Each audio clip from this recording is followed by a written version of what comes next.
Good morning, everyone.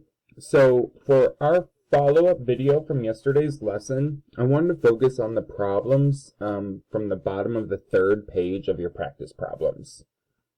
So the directions for this section were to evaluate each expression for the given value of x. So evaluate is just another word for solve, find the answer, and it also mentions the given value of x.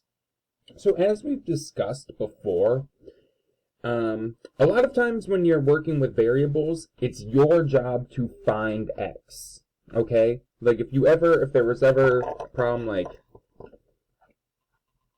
x plus 2 equals 5, this problem wants us to solve for x because we don't know what x is, right? This is asking us what plus 2 is 5, and x would be 3. All right? So sometimes you're finding the value of x. However, in these problems, they already gave us the value of x. And when that's the case, we need to substitute. Okay? So if we look at our first expression, it says 2 plus x to the third power if x is 3. So that means we're going to rewrite this equation. But where x was, we're going to substitute in a 3 instead. And the reason is because that's what x equals. Okay, now, from here, anytime we have an exponent, it's always helpful to rewrite that equation in expanded form. Okay, so 3 to the third power is 3 times 3 times 3. Right, remember, exponents always represent repeated multiplication. So you take your base and you multiply the base times itself however many times the exponent says.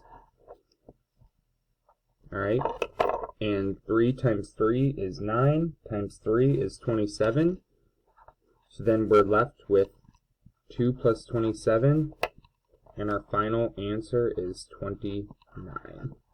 Okay, so once again, we were substituting in our x value where x was, and then just solving, making sure to use your order of operations. Exponents comes before addition, so you would solve what 3 cubed or 3 to the third power is before adding 2 to it. Alright, so next one, my equation is x to the second power, also known as x squared, if x is 1/2.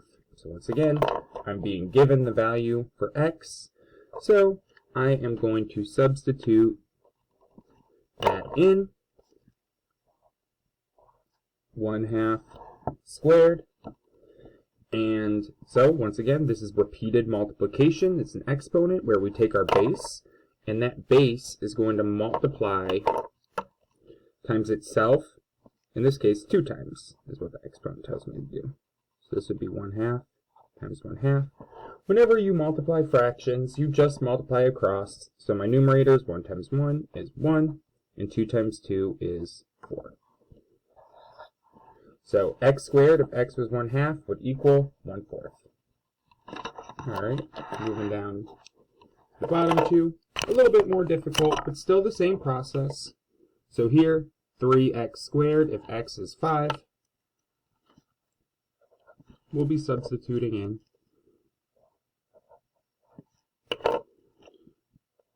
Okay, so this is 3 times 5 squared. So once again, using our order of operations, which if you need a refresher is PEMDAS, we need to solve 5 squared first before we multiply by 3. Because the E in PEMDAS stands for exponents. So you always need to get rid of your exponents before you do that multiplication. So this would be 3 times 5 squared is just 5 times 5. 5 times itself 2 times, which would then be 3 times 25, which is 75. So always remember to next to notation, a number next to a variable is multiplication. And then another way we could write that is with parentheses, okay, just like we do with the distributive property. And we have one more problem, 100 minus x squared if x equals 6. So 100 minus, instead of x, we're going to place a 6 there. Okay, now we'll rewrite, but we'll take that exponent and put it in expanded form. So 6 squared is 6 times itself 2 times. And 6 times 6 is 36. And then we'll subtract, and 100 minus 36 is 64. Okay. So, big takeaways from these problems is that you need to substitute anytime you are given the value of x. That means to substitute in for that value and solve. Hope this helps.